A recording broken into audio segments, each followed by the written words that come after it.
This week on the Hot Mess Teacher Express, we are talking all about Teacher of the Year awards, awkward stuff, interactions, and student teaching. So you are not going to want to miss this episode. Please stick around.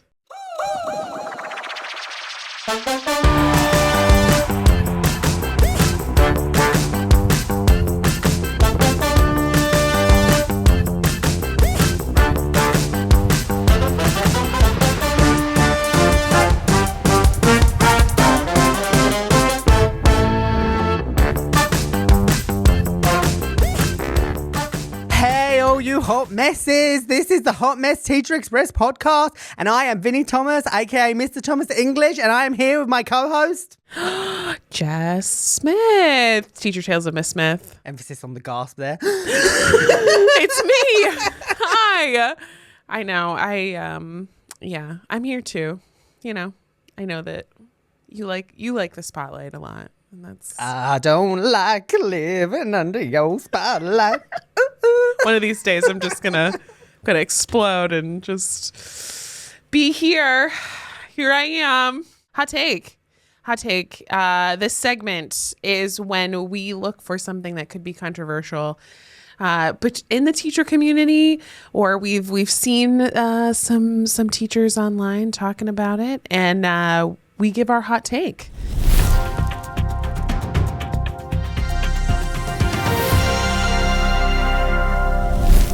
The hot take today is Teacher of the Year awards. What do you think of Teacher of the Year awards, Vinny? I feel like Teacher of the Year awards are not what they're actually supposed to be for.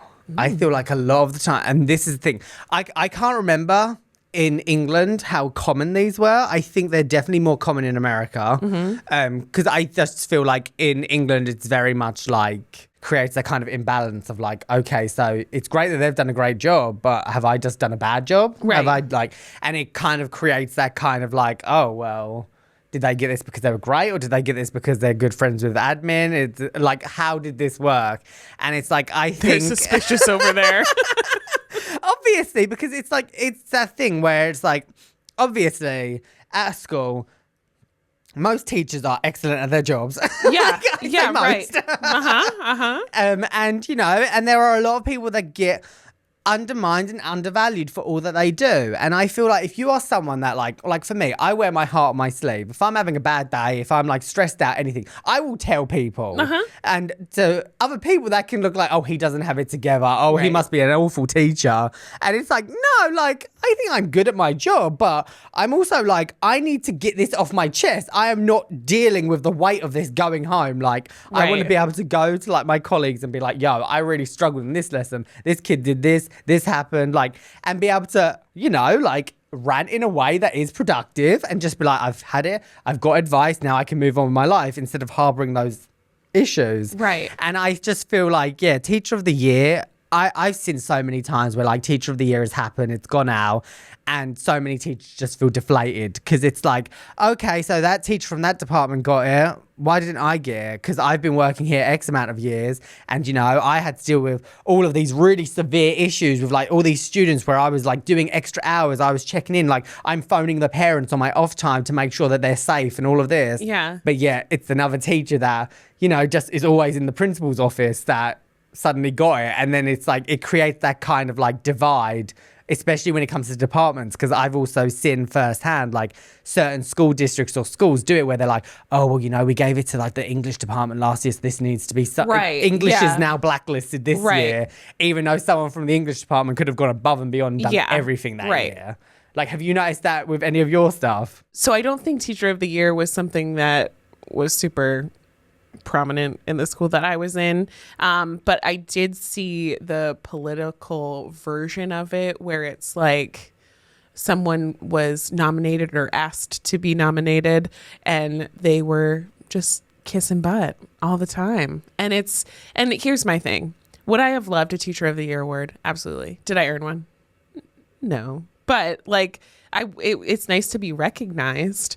And like what you were talking about with like, well, I was doing all this, so like why wasn't I given that award? And that's something that I like talk to my kids about. Like sometimes you're not you're not going to be recognized for the hard work that you're Yeah. doing. It's that thing of like when you compliment a student, oh, like great job on that paper. Well, I did it too. Like, Yeah. It's like why did they get a gold sticker on their assessment even though I got the exact same grade? Right. Like, where's mine? So for me, like Teacher of the Year award is just kind of like it's an accomplishment. Like congratulations. And some people truly, really do 100% earn that award. Yeah. But for me, I don't think Teacher of the Year is something that I'm just also like I would strive for. I think the way that it gets like I don't like the way that it was always voted on for me because it would be like so how it would work in the school district that I was in is basically you would get nominated so students and staff could nominate you. Oh, okay. And basically like there was just like in your morning announcement, it goes out like, oh, this is open. You get emails being like, oh, nominate people, blah, blah, blah, all of that. And you would get nominated. And if you were nominated, you would then get an interview. So I had it where my first year they had Rookie of the Year as well, which is a whole different ball Oh, man. Because, like in your first couple of years, you're just under the assumption of I'm just learning things. Like this is not a popularity contest. This, like I know for a fact that I am training at the moment, and I don't have my crap together at all. Right. I feel like that is just a disaster in the making to do that kind of thing. My school district had Rookie of the Year, which was it was the whole school district, and we were like quite a big school district. Yeah. So they had it where like once a year you would have this like award ceremony where all of the teachers of the year from every school would get it. There'd also be like support staff of the year from every single school, and then you'd have like Rookie of the Year, which would be the whole district. So I remember it was my first year. I got nominated 12 times. Like literally most of them were from students with a couple of staff. Because my first year was rough. Like I literally moved from England here, had never learned. I did not have a clue about the American education system, and there was like no training. It was like I was like, you're not going to like check to see if I'm actually competent enough to do this job before throwing me into a classroom, and they're like, no, like, you sound smart, so you're good. I remember going in and like literally I turned around to my colleague on one of the first days and was like, so you keep speaking about assignments, like what's an assignment? Like because like in England you teach and then you do an assessment. That is it. You don't like say here's a pop quiz, here's like a written assignment, here's like, so for me I was like, what is assignment? And then I was like, oh, assignment is just a broad term for basically any work that you give them that you're entering into the grade book. Yeah. But for me, like not being from it, I was like, that makes no sense. Like what is this? So it's like I had that. Poor little English I boy. also I came from England, and during my teacher training, I think I had like overall in both the schools I was at, I probably had about 4 students that had IEPs in England. I came here and I looked through, and all of my classes had like 6, 7 students. And I looked through, and one point I think I had like 40 students on an IEP across all my classes. Wow. And I was just like, oh my gosh, like, how do I handle this? And I had some classes that didn't have a parapro either. So I would literally have some classes that were like full capacity with like 7 IEP students that I had to modify and do things for.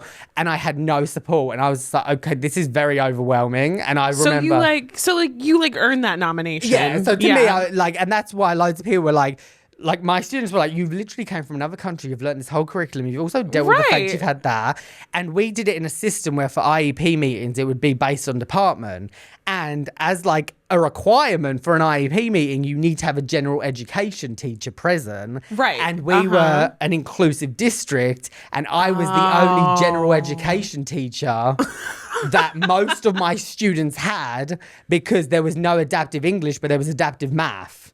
So literally there was one month where I went to like 18 different IEP meetings. Gosh. And it was like, there was one week where it was like one before school, one for lunch, one after school.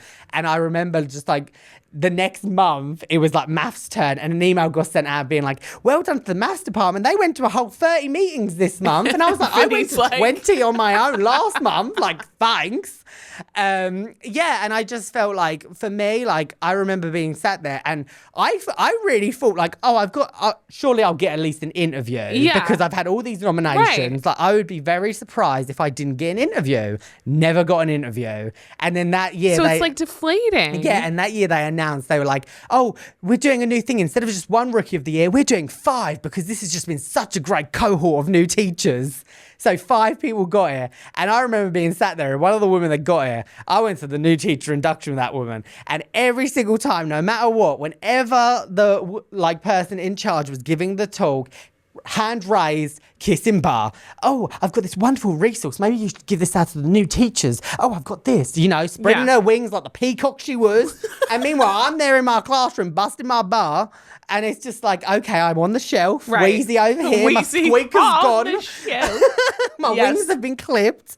And yeah, I just remember being so deflated by it and just feeling like, and it sucks because it should never be about like the recognition or the award. It should always be about you're doing this because you want to do your job. But it's also like, it's also like when you're doing that and you're like, oh, this is to build momentum and to make people feel appreciated. It's like at times has the reverse effect. Right. Like, I feel like, exactly. Like, I feel like if you're going to give out an award like that, like it's just going to be more deflating to a lot more people than it is to that one person. And, it's an award. Like, it's amazing, but maybe give everyone bonuses. I think like one of my why don't we appreciate everyone? One of my favorite like comparisons with this is like I worked at like an American summer camp. Like when I first came to America, that was my first foray into America. It's very eye-opening. Oh boy. And I remember we were sat there at like an all-staff meeting at the end of the week. Yeah. And our director, it was like the big executive director that like no one spoke to because everyone was scared of him because they're like, oh my gosh, he's like the big bad boss, like what do we do? And everyone's like teenagers, so they're like, oh, he's an adult, oh, run. And I remember he like in front of everyone, he was like, I got a special gift card for a special camp counselor this week because I just saw her. She walked up to the student, they had their shoes untied, and she said, hey bud, shoes were untied and tied his shoes, so this is for you. It takes great character and care to notice when a camper is struggling and needs their shoes tied.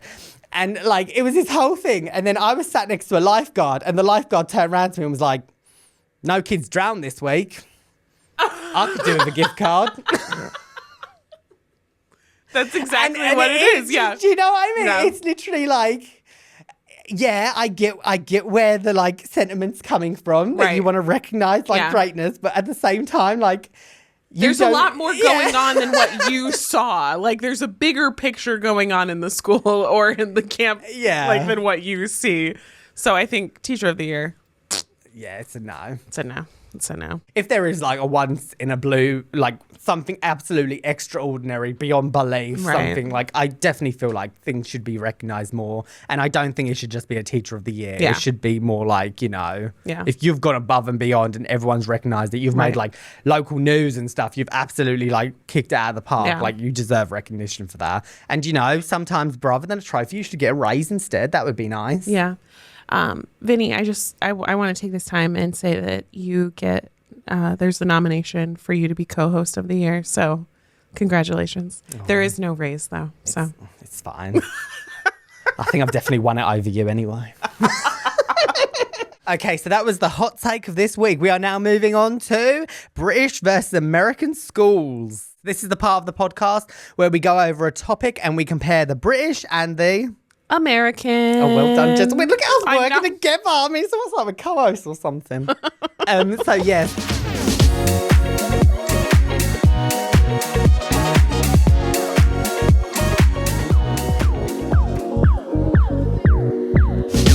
So, our topic this week for British versus American schools is student teaching placements. Ooh, yeah. So, student teaching placement for me, like throughout college, I did small little placements through like the last 2 years of my teacher training. So I think I was in a 5th grade classroom, a 4th grade classroom. I did a very short one in 1st grade. And then my student teaching, my big one, was in one classroom, 5th grade classroom for a whole semester. So when you're in all those other ones, are you actively teaching in them or is it more observations? It's more observations. And I was in there one day a week. So I usually had one placement per semester. So it was like one day a week for like an hour and a half, maybe.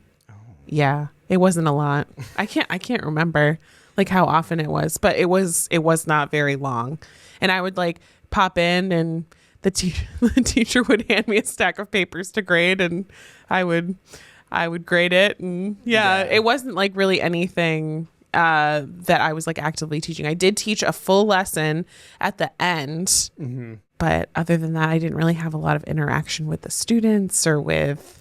Yeah, you're basically just there to observe and make notes. When I student taught in the fifth grade classroom, my last year or in my last semester, the fifth grade teacher was retiring that year, so she was the best. I loved her. I got so bored in the placements where I just like had to sit and watch. Yeah. I'm more of like an interactive person. I would like to be doing something. I'm not. Yeah, and you feel weird like trying to insert yourself into it because you're like, how much can I help? Like, I don't even really know what's being taught right now. Right. I felt like I was annoying to the teacher that was in there because it was like I was just sitting there and watching her. But my student teaching semester, she my mentor teacher looked at me. She was like, yeah, you're going to be taking over. She was like, I'm not going to teach for the last few months of school.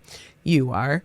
And I was like, are you sure? She goes, yeah, you know what you're doing. It's fine. I'll be sitting here on my iPad behind my desk. You'll be fine. And it was the best. But honestly, it's nice though to have that freedom. Yeah, it was so nice to be able to do whatever I want. I was like, are you okay if I like do this kind of project? And she was like, I don't care. Do whatever you want. Like, you're good.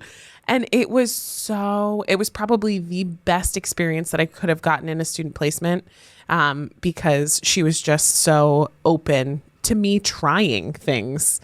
And I got to figure out what didn't work for me, what did work for me. And that, like, I still talk with the kids that were in that class, and they're like seniors in college now. Oh my gosh, I'm old. So how many weeks would you say that you actively taught for in your whole student teaching? In my whole student teaching? Yeah, like of active instruction. Like in the last semester, and like all my whole college summary of your student teacher training. Not. I would say like maybe 25 weeks or so. Okay, like so like 30 half a weeks. year. Yeah. Okay. But still, like. Yeah, that's. Yeah, and that was my experience because I got the full reign of that classroom that year. And was like that a gradual, like, so here, is it kind of like you just, I imagine yours was different where you got thrown in. Yeah. But is it usually like a gradual thing where you're like, oh, you teach one lesson here, then you build it up? Very much so. Okay. Very much so. Yeah. So it's kind of interesting. My husband actually has a student teacher in his classroom this year. And it's funny to hear like the teacher side of having a student teacher. Yeah. He wants to make sure that the student teacher is like ready for anything. Yeah. And he's very responsible. He's not like sitting in his sitting behind his desk like scrolling YouTube or whatever, or maybe he is. I don't know what you do. So then with that was your only experience in that one grade level with that one teacher? Oh yeah. They tried to bounce me around the school a little bit, but the only classroom that was like, yeah, come on in, was a fourth grade classroom. So I had no experience at all in K through second grade. Like, so none. you got like because what is it? Your qualification, I'm assuming, is elementary. Yeah, I'm qualified K to 6. So that's what my license is. Don't you think that's insane, though? If someone put me in a kindergarten classroom, I would have a breakdown. Because that's a wide range. There's a lot of development in K through 6. I remember going down to third grade. My principal goes, hey, like, we have an opening in third grade. We think you'd be great for it. AKA, there's a really bad class that I think that you could maybe handle. And that third grade class, I remember going from 6th grade to 3rd grade and being like, you don't know how to write a paragraph? It takes 3 hours to leave this classroom for you to tie your shoes? Like, I need to tie them for you? All right. Okay, cool. Like, you can't read a chapter book? Okay. All right. Well, we'll figure this out together. So I think it was just, it's a crazy what all goes on in K to 6. And I feel like different placements would have been very helpful for me. Yeah. Just didn't happen. Versus, in England, I honestly think, like, England, like our school system overall, I feel like it's much more like it's thoroughly organised. Yeah. And I feel like the teacher training program is also part of that. Yeah. There are like two ways that I think there's like actually three different ways you can go into like teaching in England. The way I went is the way that you do like, so you do your 3 years like bachelor's. So here in America, I know it's 4 years for a bachelor, like a BA, Yeah. Yep. versus only 3 years in England because, we get prepared a little bit more for university than here. And then, you do your 3 years bachelor's, and then they usually like, quite often they will say like have a gap year, go into a school, like, you know, be a teaching assistant for a year or like volunteer, like get some experience in a school, and then do your PGC, which is your postgraduate certificate in education. And that's a then 1 year add-on course that you add on to your BA that then gives you your qualified teacher status.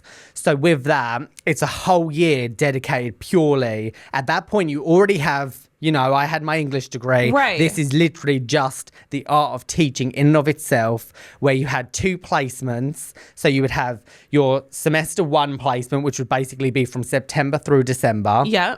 Then my school had it where from January to like February, you basically had a research month, so where you would pick a topic. So mine was a travel abroad program. So I went to Belgium and like did some like volunteering in different like primary and secondary schools cool. in like Belgium and the Netherlands and like all around those areas. And then I did like a research study into like how England versus like European countries like different the education systems and compare and contrast. So yeah, whereas other people did like Shakespeare in the classroom and they like went to the theatre and did like theatre programs with schools and stuff. Like it was, my gosh. yeah. And then after that, you then do a second placement in another school, usually from February to around May. Yeah. So yeah, both of them. And it's very much like your first placement is like, okay, you go in, the first 2 weeks is just observing different teachers, different grade levels, because I was high school. So it'd be like, right, we're basically going to give you your timetable that you're going to eventually move to teach to. Yeah. But you're going to use the timetable as observation, so you can start to get to know the class, the teacher, what they're learning, and then you're going to slowly phase in. So then you're going to be at 10% teaching. So 10% of your timetable is now you're teaching, now 20%, then you slowly up here each week, and each week you're also teaching multiple classes where it's like, right, you're teaching one with this teacher in year 7, you're teaching one with this teacher in year 9, one with this one in year 10, and you're teaching a wide variety of the different and you're also was it enough time to make you feel like you really understood what teaching in that grade level was like how long were you in each? For each one, because of the way the timetable is, where it's all like, it's like scattered. It's not like every day you have the exact same lessons. I'd say you're in it enough where, you know, by the time you get to like your 80% of teaching, you're teaching some of those classes like 8 blocks over a 2-week period. So you're getting to know the students, you're starting to like get in and know the curriculum. But a lot of like the resources and curriculum are already pre-made in British schools. So a lot of it is you've already got the resources, you just need to look through the slides, learn what they're doing. If you're an English teacher, read the book that you're teaching so that you know, research it, study it, so you know exactly what to teach to them. Whereas I was like making 20-page lesson plans for a 30-minute lesson. And it was the same thing. We had to like do lesson plans and say what we're going to do. And like, but the paperwork side of it was a lot. Yeah. But I felt like my first placement was difficult because I had a rough first placement. Okay. But by the second one, I really felt like I've got a lot of experience from doing this. And I felt like to me, it worries me, the concept of only teaching one class in America and having one teacher as your be-all, end-all observer. Right. Whereas like in England, you have your mentor and they're the main one that like signs off on everything and you meet with them regularly to discuss. But they'll also speak to the other teachers whose classes that you're pushing into and teaching in. Yeah. And they get a wide range. So everyone basically like evaluates you on their own. So then that would have been... If you have one teacher that just doesn't like you for whatever reason, but the other 3 are saying, no, they're amazing, it kind of like puts a more solid, stable argument as opposed to here. If you get in and you have a mentor or like co-teacher that doesn't like you, it's harder. Yeah. And then when you do eventually go into teaching, you've only taught like, obviously high school is different. You could be like teaching with someone that teaches like, you know, the 10th and the 12th grade. Right. But then when you apply for that school, they're like, yeah, we only have freshman English available. but you've been teaching with a teacher that has honors sets and college prep classes. Right. That's a completely different ball grade to like gen ed freshmen. Right. Still in a middle school mindset. Yeah. And so, I definitely feel like the English like way that they prepare people, I can't fault the postgraduate program enough. All right. So like, the British win this one. And obviously, it's like I said, my first placement was absolutely awful, but my second placement was great. Mm-hmm. And it's like I'm so happy that I got 2 placements. Yeah, I feel like that's true across the board, American versus British. Like it just depends on what school you're in. Yeah. My mentor teacher was great. My student teaching placement, the principal who had to observe me and send in her remarks to my college course, she did not like me for some reason, and that crushed me. Because I have to be liked. And she was like very harsh. And she refused to hire me at the end of the year, even though there were multiple open positions. And I didn't know why. But that was like, again, like that was a good learning experience for me to recognize that sometimes people don't like you. And it's okay. And it definitely comes back to that thing though, where it's like, I feel like if you are in America and you have you do your whole education program, then you come to the last year and then they're finally like, right, now you're going to teach, and you end up in a school that is not for you, with a teacher that you don't like, an admin that you don't like, students that you don't understand. Right. And I would very much believe why so many people like do it and they get to their last year of their education program here and they're like, this isn't for me. Right. Because absolutely. that is your only indicator of whether or not you're able to do this. Whereas like, at least in England, you have the 2 placements. So if you have one really bad one, you're like, okay, one more. I've tried this twice. And if this still is not working after 2. And I wonder if that's why so many teachers in America feel like they have to stay in a toxic school because like that's all they know. Yeah. And they don't realize that there are other options and other ways that schools run. So, all right. Yeah, British. I think England. The British win, I guess. England, way to go. One of these days. All right. Our next segment is Hot or Not. This is when we bring 2 topics and rate if they are hot or if they are not. I feel like it's pretty self-explanatory, but there's the explanation if you need it, I guess. Just in case. Yeah, just in case.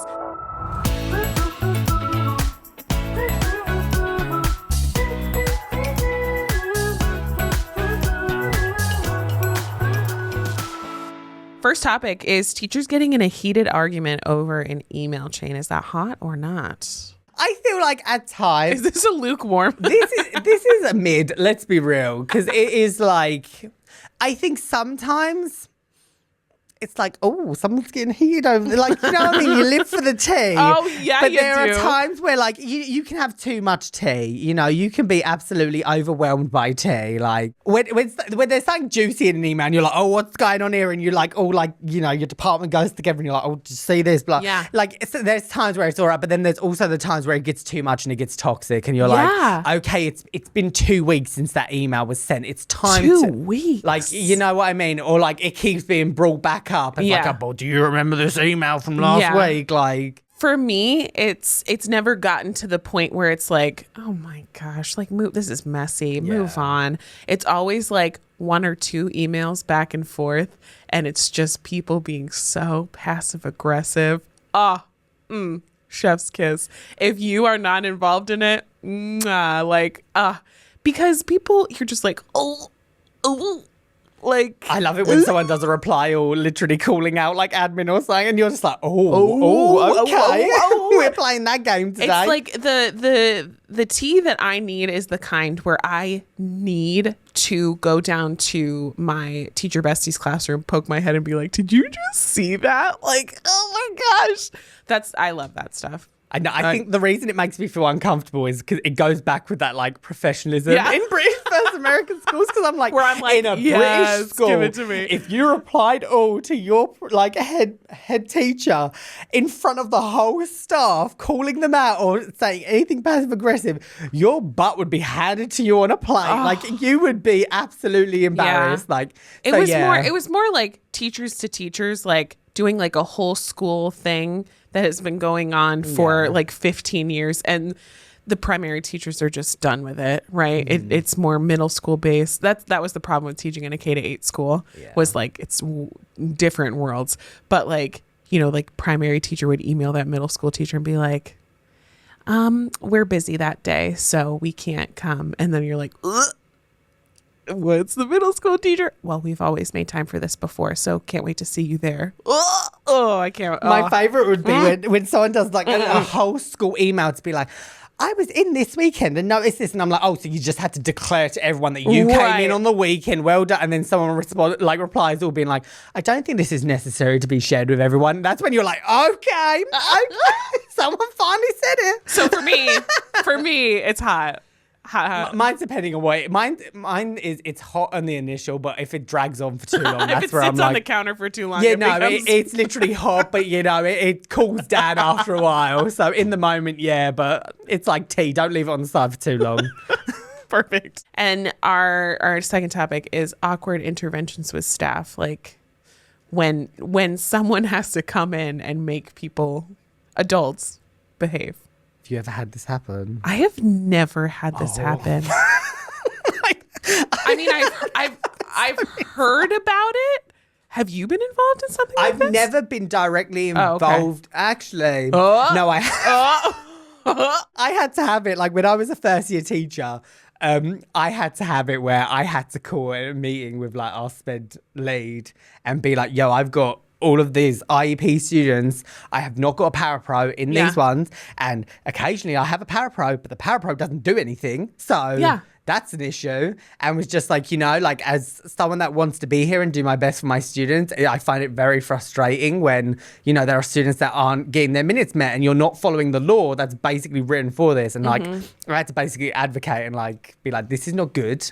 I will lose my crap over this. Yeah. So do something. Right. So I had to do that. I feel like it felt awkward in the moment, but I feel like it also taught me that it's like, you are the owner of your classroom. Yeah. And if something is happening in your classroom that you don't like, you need to be the one to speak up for it. Because if you go to your ITL or you go to anyone else, they'll be like, yeah, I'll handle that. And they don't. Would you rather have an awkward intervention or would you rather just have it keep going on? Like just everyone kind of silently accept that person is the way that they are. My issue is if I let it simmer for too long, it will erupt. And that's when I will just call people out like there and then it will be very awkward. If you leave the tea on the burner for too long, it's hot, but then it gets the kettle will boil over. This analogy. So I've had that. That one to me wasn't as awkward because it was just me being like, like this is the policy. Can we just do this? But I've heard of like departments that didn't get on there. I've had to have like a principal go in and be like, no. You need to get on. There are 6 of you in this department and 1 and 2 don't like each other. Get over it. Or like I've had it before where cross departments where it's like one department craps on another. Yeah. And then you have to basically have like a come to principal meeting of like, you need to stop, the maths and the English department need to stop saying that one's better than the other. Yeah.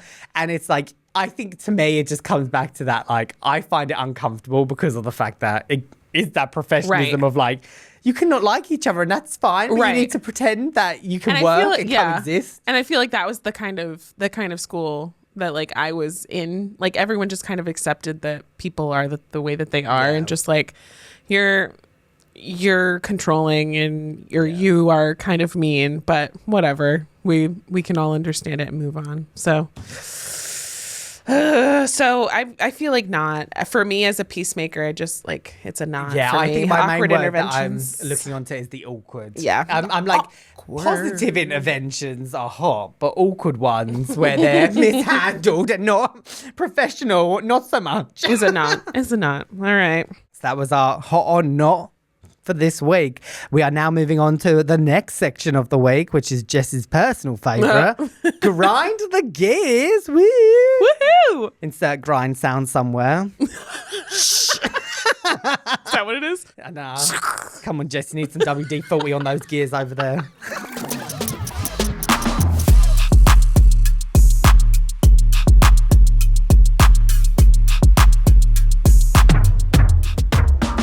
Jess, your grind the gears topic for this week is when someone makes every conversation about themselves. As someone who very much listens to a lot of different people and just, I'm a listener, I'm a good listener. If I happen to come to you with a problem that is about me, recognize that I am trusting you enough to talk about myself. It's very uncomfortable for me to talk about myself. And here I am talking about myself. So just like, let me. Why do you have to take the spotlight again? It's not about you. If I'm feeling sick, you don't suddenly feel sick all of a sudden.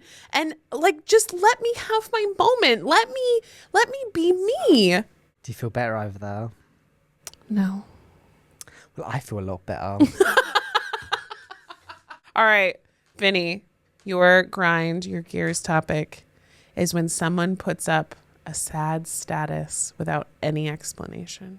Listen, I know you think that just because you've put, oh, not feeling myself today, feeling a bit blue. No one cares. Put it up there. We don't want to DM you. Oh, please DM me so I can tell. No, I want the tea. You've put it out there. Now, please share the irrelevant information. I mean, you've given me a little teaser trailer and I want to see the full show. So come on, just share the information. The tea is there. And if you don't share, I don't care anymore. Move on with your life. Oh, that was short. Short tonight. That was short and to the point. All right. Self-explanatory. It is. I don't like attention seekers. Some of us have attention naturally from being fabulous. Whoops.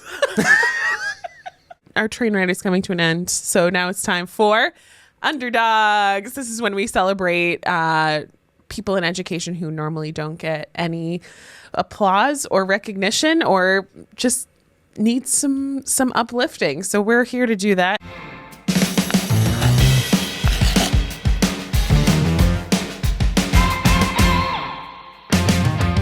Today's underdogs are really good mentors. And I feel like kind of touching on student teaching, a really good mentor is something that is invaluable to a school and to the next generation of teachers that are coming in.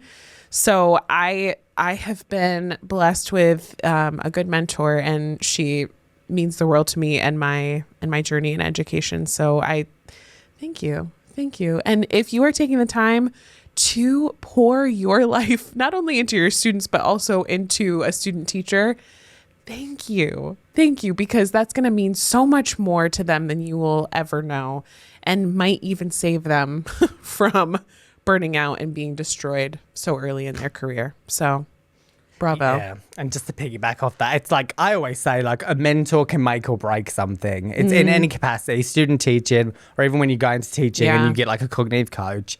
And I just think like there are so many teachers that are absolutely amazing and would make the greatest mentors ever. And they're like, I just don't have enough in me to be able to do that as well. And it's like at times they also put their own reputation on the line when, like, you know, they create this relationship with a student teacher and they're like, I see good things in them. And like admin or other forces are like, I don't. And they're like, well, I do. And like, you know, I think it takes a really strong person to like be a mentor and to be able to actually give that support. Because it is very much like you are the one that's preparing them. And you don't get fairly compensated for it either, which is really frustrating because like, and it's the same thing in England, like mentors, this is the whole off spiel, but mentors in England get time in their timetable to have a scheduled meeting every week, every other week with the person they're mentoring, where they go off timetable when they have a full hour dedicated to let's go through how you're feeling. Oh my gosh. So yeah, I feel like it's a systematic issue and just know mentors everywhere. As long as you are a great mentor, and greatness is measured by the relationship you have with the mentee. Yeah. And just know that you're doing amazing things and you deserve the world. Oh, another person who deserves the world. I love that. Got to share it out. Shout it out. All right, that is our episode for this week. Thank you so much for being on this journey with Vinny and myself. And we hope to see you next week. We're taking this ride next week too, so come on along. And yeah, we'll keep on going. I don't. That's nice. Chewing along. Yeah, keep on chewing along. I don't know. Have a nice week. Bye. Bye.